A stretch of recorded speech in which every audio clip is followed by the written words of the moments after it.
Today I'll be showing you how to unlock any Motorola phone from any carrier through a simple and free method. You don't have to be a tech whiz.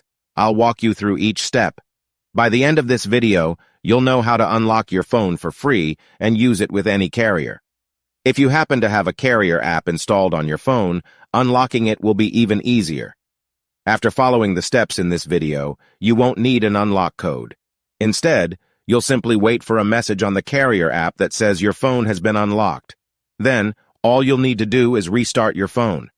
Follow my exact steps from this video, and after that, you will have a phone that will work with any SIM card from any carrier in the world. To begin, insert an unsupported SIM card into your phone. That means a SIM card from a carrier other than your original one. After powering up your phone, you'll receive a message asking for an unlock code. Once you enter the code, your phone will be fully unlocked and ready to use with any carrier. Here's the best part.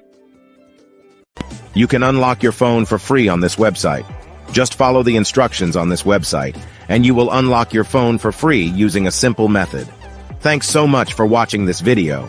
If you found this video helpful, please hit the like button. It really supports the channel.